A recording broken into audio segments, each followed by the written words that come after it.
So that's why I'm here today, and it's to talk about the experience we've had with the SNSA. I'm a new head teacher in the school. I took over a year and a half ago, and I brought along with me the two deputies from the school, Nicola Farrell and Sharon McEwen, who were both involved. So can I get you to click, is that okay? Who were both involved in the SNSA. Just to start off by giving you a wee bit of information about our school, so you know the context of the school before I actually talk about the SNSA. It's a denominational primary school in Knightswood, and approximately at the moment we have 400 children across the school. The school's made up of 14 classes, and through our PEF we've funded 2 additional learning bases, the Discovery Den and the Learning Lounge. The Discovery Den being a room to try and bridge the gap from children coming from nursery into primary 1, and the Learning Lounge to support children further up the school. Sort of like Nurture, but didn't want to tie ourselves into Nurture, so that's why we decided to have that. We've got about 30% EAL children across our school. We've got over 30 languages and 40 nationalities in the school, and nearly 60% of the children live in SIMD 1 and 2. Currently we're capped at 54 children in primary 1, and we're full at this stage. And also as part of our PEF, we employed a CDO, a Child Development Officer, to again try and bridge the gap from children who we felt weren't ready for school coming into mainstream. Our primary 1s, and it's obviously to give you a kind of flavour of the children that we were working with. So 43 of the pupils across the 2 primary 1s live in SIMD 1 and 2. So there was only a small number of children in those 2 classes who were actually EAL. 3 pupils with ASD and extremely challenging behaviour, 3 pupils with significant ASN including communication barriers, global delay, birth brain injury and suspected visual impairments, and we had 3 pupils coming in who were still wearing nappies in primary 1. And 4 of those pupils were part of our Discovery Den, so 4 of those pupils were involved in the kind of nursery type setting to try and then reintegrate them back into primary 1, and that was kind of done over the course of the year. And there was very focused early intervention from the CDO, PT and the deputy as those children were coming in. Okay, so the SNSA for me probably came at quite a good time as a new head teacher. The deputy, the upper school deputy, Sharon, went along to the training along with some of our teaching staff. We couldn't manage to send everybody. They then came back from the training and cascaded it to everybody else across the school. Glasgow City Council never at any point gave us a specific time when we had to do the assessments. We were given the opportunity when we could do them. So as a staff we had that discussion as to when we would carry them out. Now, I think the reason I'm first probably in this forum initially was because I think we were one of the schools who actually assessed every single pupil.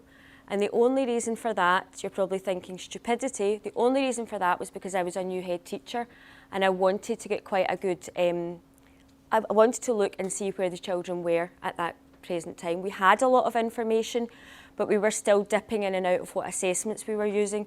So certainly for me, it was a good starting point as a head teacher to see where the children were across the school. So we did end up assessing all 400 of the children in the school. Our agreement was made that we would do it in April, and the reason for that was it seemed a slightly quieter time in the school year. When we got to the last term, everything's very chaotic with transitions for primary 7s going on, etc.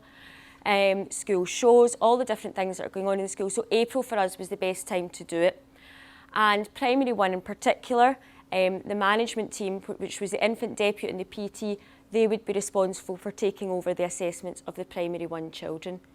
The upper school deputy was responsible for overseeing when the assessments were getting done, and she kept a tab of kind of when that was happening. I would say all in all, we managed to get all 400 done probably in about 2 weeks. Okay, so we managed to get all 400 children assessed in 2 weeks. Preparation for the SNSA, I have to say there was no particular preparation for the children. Our children are assessed across the course of the year. Our primary 1s are probably assessed on a daily basis when they're pulled out to look at their phonics awareness, their words, etc. They're used to coming out, they don't know it's an assessment, but they know they're pulled out to do various different things, both in written form and using technology as well. So all they knew was they were going to be working with either Miss Kitsia or Mrs Farrell on the computer that day. That was as much as we told them.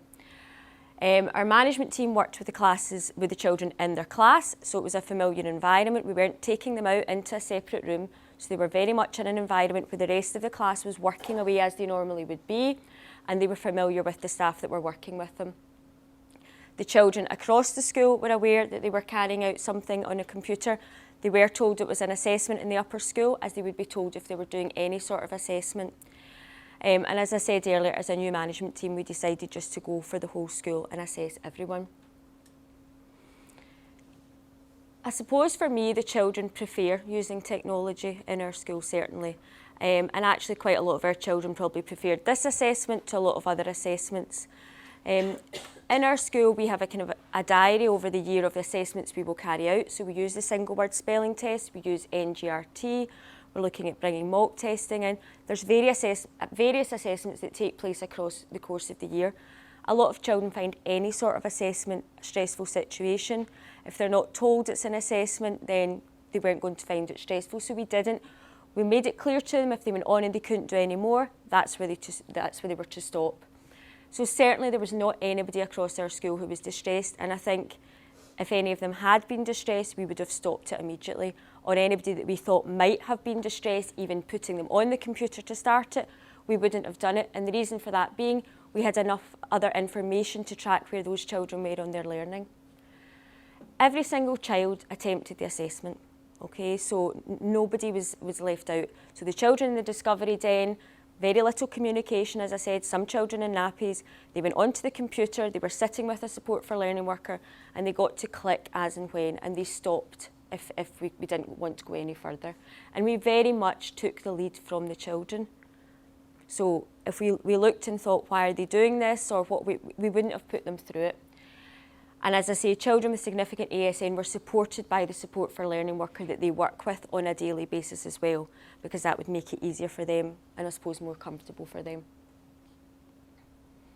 So after the assessments took place, the results were generated very quickly. Certainly, when we had finished a class of assessments, the results came up very quickly. The results were saved in the shared staff area and all staff had access to their class results. It wasn't something that we then brought staff out to discuss with them individually. As a management team, we met and we looked at the results across the school to see where the children where we thought they were. And the assessment results were then discussed at the next tracking meeting, not specifically the SNSA results, but the results of all the assessments that were taking place in the school at that time.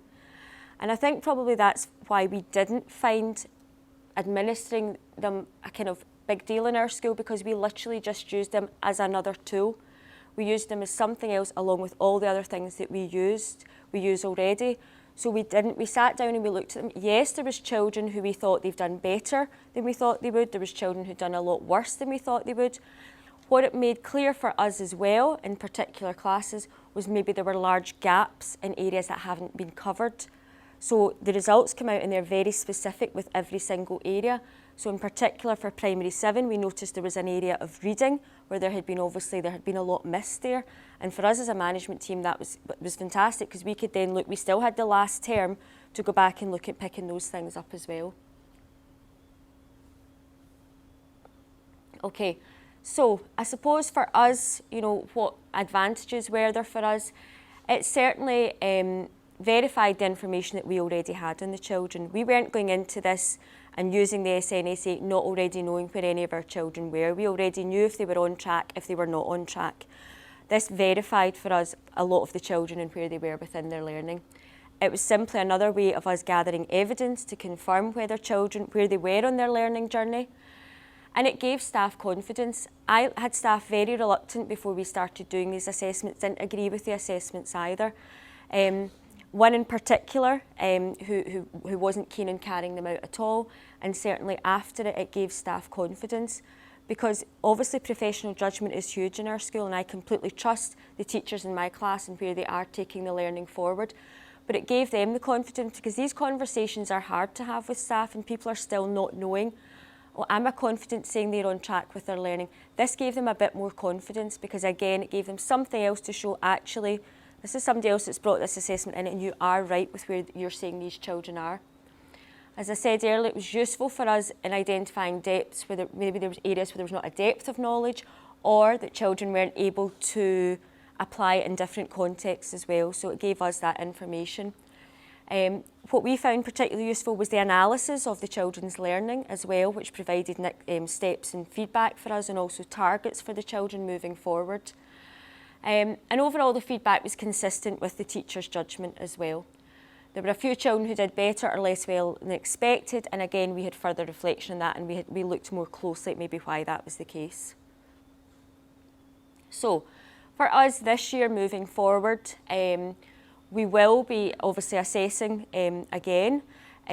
We are in the first rollout of the iPads coming in, so our primary 5, 6 and 7s will all have their own iPads. Our infant classes will also have one between 5 iPads, so we will use the iPads. We will look to do it at the same time again, because for us it was the best time to do it. We know that children aren't at the end of a level when we were assessing. It didn't matter to us, we just wanted to know at that point where they were, and we knew when we got to May and June we would have more information from other areas that would show us whether they'd achieved a level or not by that point.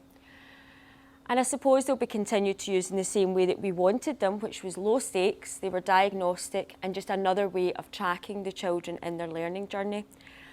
When Paul came out to speak to me regarding the assessments, and the only kind of issue we had was the children using the desktops. Our children do use desktops, but we have fewer and fewer in our school because of the iPad.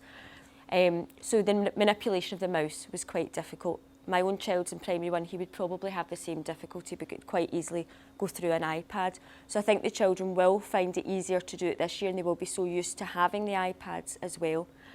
Our other slight issue that we had was we have a huge percentage of EAL children, and again, some of them struggled, but we put the same support in that we would use any other way. So the EAL teachers sat with them. Maths was slightly easier for them because the actual number work was easier, and in some of the cases with the written tasks, obviously, but we had enough information to know where those EAL children were anyway, so we didn't stop them from doing the assessment, they continued to do the assessment. So for us, certainly a huge benefit for me as a new head teacher in the school and as a new management team in the school. It gave us a great amount of information that we needed. It will do again this year, along with all the other assessments that we're using within the school. Thank you. Thank you. And as I say, obviously our primary 1s, and Nicola obviously works closely with the primary 1s, are so used to, as you say, coming out every day to check up with their sounds, etc. At no point do you ever say to them, this is an assessment. The other thing which I probably never made clear during that was, at no point did we discuss any results with the children. We didn't sit down and say to them, oh, you got this wrong in this question. We didn't do any of that. There was no point doing that. The parents were aware that we were going to be doing the assessment. We sent it out in a newsletter. My own wee boy's in primary 1, and I knew he was doing them. He didn't come back and mention it, so obviously it didn't affect him that much because he didn't even mention the fact he'd done it. And it was the same with us. We made the parents aware it would happen. And I remember somebody saying to me, did you discuss it at parents' night? No, we discussed the child's learning journey at parents' night, and that's one part of it that was used. And we certainly didn't have anybody coming in saying, I don't want my child to be part of it as well. So yeah, I totally agree with you. But we did put in any support that we would have used for any child at any other stage as well, because we're very aware of where they are. Nicola, I don't know if you want to add anything from kind of a primary 1 point of view when you were administering them. No, you've covered pretty much everything, even the scrolling of the mouse, because we were discussing how that's part of the child's learning anyway. They need to know how to do that. It wasn't even the scrolling of the mouse, it was the issue. Some of the screens you had to scroll down, it wasn't finding the answer. It didn't fit the screen almost, and that was the minor problem because the children had never encountered that before. But we had several children at a time going through the assessment, where I would be kind of dotting between 4 of them maybe, not even in the same room, going through it, and they found it an enjoyable experience. They were desperate to get to it. Quite a few that said, stop, why can't I keep going? Because they're so used to that way of learning in our school. So it didn't faze them at all. Jackie? First of all, I thought I had a very complex school, but wow, you're obviously doing a grand job, and what a job you have. I had a similar experience to yourself. The only issue we had is a couple of children who were a little bit click happy, and that was fine because we phoned NSA and they reset a couple of times. In fact, we were in first name terms. And we worked around that using a kind of magic wand, so we almost took the mouse off them, and Okay. they got to tell us when they wanted it to tap, so they'd actually Right, follow okay. the click. Did you have any issues around that? There were some children who were click happy, but I didn't intervene at that point. I did maybe say, do you want to think about that again, if I knew they were a particularly bright child and should have got the answer correct, but I tried not to intervene, because if this is how we are going to assess, then the children need to get used to that. Once you've made your choice, you've made your choice. It's the same as when you write it down and submit it. So I suppose that's something that we need to teach them to do, but no, we didn't. And we had other information as well. I mean, there was children, as I say, you know, our primary one had have quite children with quite complex needs. One wee boy in particular who didn't communicate, I think he turned out he did really well in one of the assessments. Now, we knew we had a huge amount of evidence to say that actually a lot of that was luck and he'd just clicked at the right place. But we had evidence throughout the rest of the year to show actually where he was in his learning. So it didn't really make a massive difference to us. Susan. Gayle, do you think your local authorities' approach to the SNSAs helped you to take this really positive approach that you've taken within your school? I'm wondering about, you know, so Glasgow didn't set any timelines, they've not got a policy of gathering in the SNSAs at any stage, separate from the levels, there's no pressure on people to do them in a particular manner. Do you think that helped in terms of your school being able to do them in the manner that you have? Absolutely. I think it was made clear from Glasgow straight away that they were coming out, you were to use them if you were part of the Norman study, etc. But again, it wasn't necessary for there to be feedback in the results. We have peer reviews in Glasgow where we have to discuss where our results are, etc. And certainly even during our peer review, the SNSA weren't brought up as well, what were your results for SNSA? It was, what are your results in primary one and how do you know that? And it was all the various ways that you'd used it. I think we would have found it more stressful had we been told, right, in this week in May you have to do these assessments, because actually there's so much going on in a school, and that's when you start to put pressure on staff, and that's when they feel more, you know, under pressure to get it done in a certain amount of time. And you actually lose people coming with you, which was what we wanted. We wanted the staff to come with us. So we very much decided at that time, our diary in the school wasn't particularly busy, but we also took a lot of the weight off ourselves with Sharon kind of overseeing what was happening.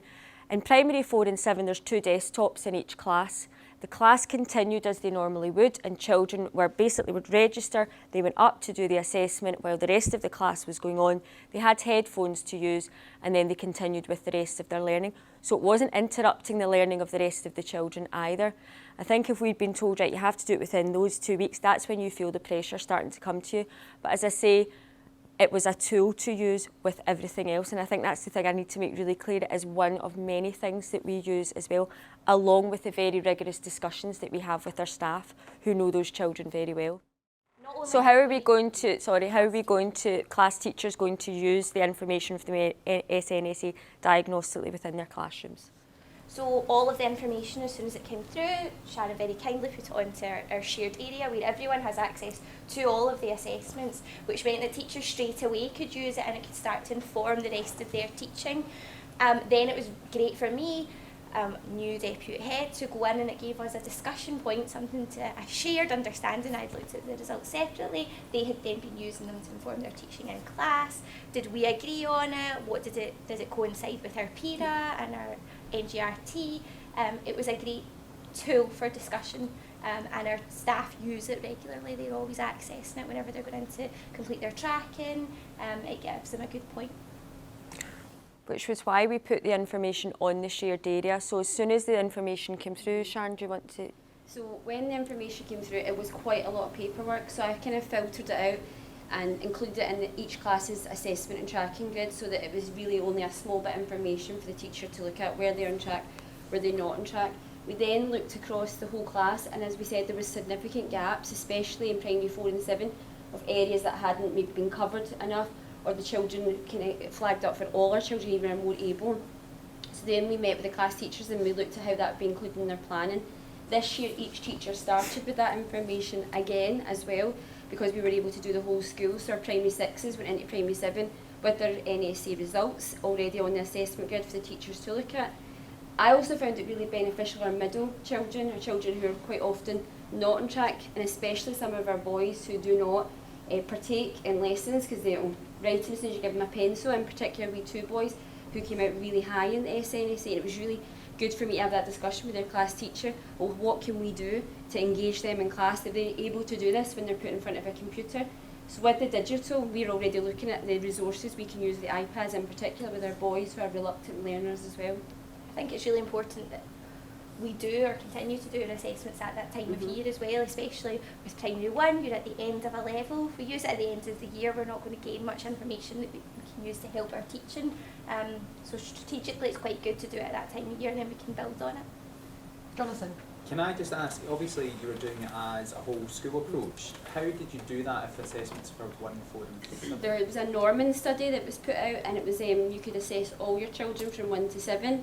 It came out, I went to the Glasgow training, which was all year, so there was different courses, and they put out there was an opportunity to do a Norman study, and you could sign your school up. So when it came along, I went on to Gayle, and at first we were thinking it's quite a lot to do, but we thought as a new management team, it'd be great for us as a staff to also give our staff the confidence to say, look, this is where you think your children are, this is where they actually are. So when you were doing the Norman study, it was looked at literacy and numeracy, and it gave you results for your children for both.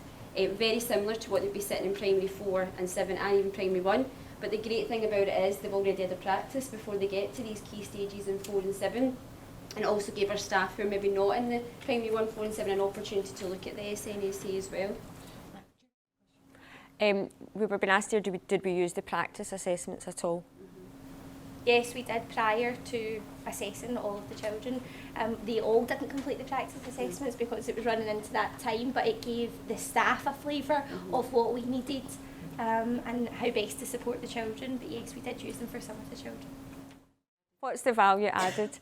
I think probably for us, it's continuity across schools. So everybody's clutching at trying to do different things. You know, some people are using PIRA, some people are using... So everybody's using different assessments. So we are just using what we think will give us a fair kind of assessment of our children.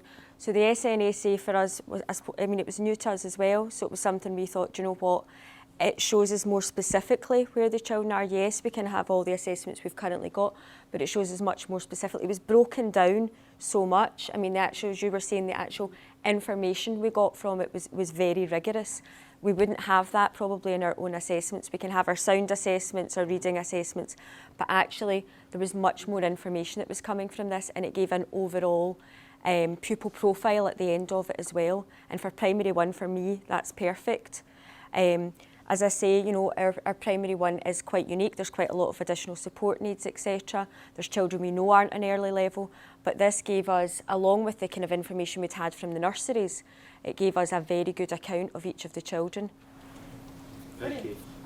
I think moderation I is was a just big... about to say that, yeah. You wanted to compare against, for example, we work with Blair Dardy, who's our link school for the challenge, and actually they're all using different, because we're not all using the same assessment materials, but the SNSA is consistent. We can go into any school with a similar profile to ours, and we've got something we can actually compare and contrast, and it's the same resource, so we can say, well, this is what our primary 1 have achieved, and then have that discussion, whereas with other assessments, we're clutching at straws, you know, that's quite similar for reading.